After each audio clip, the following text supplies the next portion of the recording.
Super star Rajinikanth அவரோட பிறந்த நாள் இன்னும் சில தினங்கள்ல வர இருக்கு. அன்றைய தினம் ரஜினி நடிக்கும் படங்களோட அறிவிப்புகள் வெளியாக உள்ளதா தகவல் வந்திருக்கு. அது என்ன தகவல், வாங்க வீடியோக்குள்ள போய் பார்ப்போம். அதாவது சூப்பர் ஸ்டார் ரஜினிகாந்த் இன்றளவும் தமிழ் சினிமாவில் முன்னணி நட்சத்திரமா ஜொலித்து வராரு. தற்போது பல படங்களில் நடிக்க கமிட் ஆகிட்டு வராரு. அந்த வகையில் சில மாதங்களுக்கு முன்பு ரஜினியோட நடிப்பில் வெளியான வேட்டையன் திரைப்படம் வெற்றி பெற்றதை அடுத்து தற்போது கூலி திரைப்படத்தில் நடிச்சிட்டு வராரு super star Rajinikanth. Sun Pictures தயாரிப்பில் லோகேஷ் கனகராஜ் இயக்கத்தில் உருவாகும் இந்த படத்தில் ரஜினி உட்பட பல மொழிகளை சேர்ந்த நட்சத்திரங்கள் நடிச்சிட்டு வராங்க. உபேந்திரா, நாகார்ஜுனா, ஷௌபின் ஷாக்கர் என பலர் நடிச்சிட்டு வராங்க. இதை தவிர தமிழிலிருந்து சத்யராஜ், ஸ்ருதிகாசன் ஆகியோரும் நடிச்சிட்டு வராங்க. மேலும் பாலிவுட் திரையுலகின் முன்னணி நடிகரான அமீர் கானும் இந்த படத்தில் நடிப்பதா சொல்லப்படுது. 1000 கோடி வசூல குறி வச்சு எடுக்கப்படும் இந்த படம் அதன் இலக்கை கண்டிப்பாக அடையும் என்றே எதிர்பார்க்கப்படுது.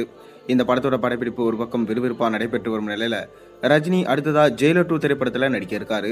நெல்சன் இயக்கத்தில் உருவாகும் இந்த படத்தோட ப்ரோமோ ஷூட் அந்த வீடியோ பார்த்தீங்கன்னா விரைவிலே நடைபெற இருப்பதா தகவல் வந்திருக்கு. வருகிற 12ஆம் தேதி ரஜினியோட பிறந்த நாள் என்பதனால அன்றைய தினம் ஜெயிலர் 2 அறிவிப்பு வீடியோவை படக்குழு வெளியிடும் என எதிர்பார்க்கப்படுது. இதனைத் தொடர்ந்து ரஜினியின் பிறந்த நாளை முன்னிட்டு மேலும் ஒரு சர்ப்ரைஸ் விஷயம் ஒன்று ரசிகர்களுக்காக காத்து கொண்டிருப்பதா தெரிகிறது. கூலி போஸ்டர் ஒரு பக்கம் வெளியாகும் என எதிர்பார்க்கப்படும் நிலையில ஜெயிலர் 2 அறிவிப்பு வீடியோவும் ரசிகர்களால் எதிர்பார்க்கப்படுகின்றது.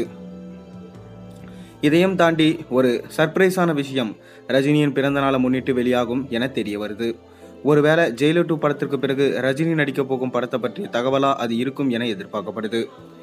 கடந்த சில மாதங்களாகவே ரஜினி அதாவது மணிரத்னம் இயக்கத்தில் ஒரு படத்தில் நடிப்பார் என்று சொல்லப்பட்டு வருது. ஒருவேளை அந்த படத்தோட அறிவிப்பு ரஜினியின் பிறந்த நாளை முன்னிட்டு வெளியாக கூட வாய்ப்பு இருப்பதா ரசிகர்கள் எதிர்பார்த்து காத்து கொண்டு இருக்காங்க. இந்நிலையில இந்த தகவல் உண்மையா இருக்கும் பட்சத்தில் அது தலைவரின் ரசிகர்களுக்கு சர்ப்ரைஸான விஷயமா இருக்கும் என்பதில் எந்த சந்தேகமே இல்லை. இந்நிலையில தான் பார்த்தீங்கன்னா கடந்த ஆண்டு ரஜினியோட பிறந்த நாளை முன்னிட்டு வேட்டையன் திரைப்படத்தோட கிளிம்ஸ் வீடியோ வெளியானது. அதையடுத்து இந்த வருடம் கண்டிப்பாக அவர் நடித்து வரும் அல்லது நடிக்கவிருக்கும் ஒரு படத்தோட அப்டேட் வெளியாகும் என ரசிகர்களால் எதிர்பார்க்கப்படுது. மேலும் இல்லை வேற ஏதாவது அப்டேட் வருமா பொறுத்திருந்து பார்ப்போம். நீங்கள் என்ன நினைக்கிறீங்க, எந்த படத்துக்காக வெயிட் பண்ணுறீங்க, மறக்காமல் உங்களோட கருத்துக்களை கீழே கமெண்ட்டில் சொல்லுங்கள். மேலும் சேனலில் போடுற ஒரு வீடியோஸும் பிடிச்சிருந்தா மறக்காமல் சப்ஸ்கிரைப் பண்ணுங்கள், லைக் பண்ணுங்கள், பெல் ஐக்கனை ப்ரெஸ் பண்ணுங்கள்.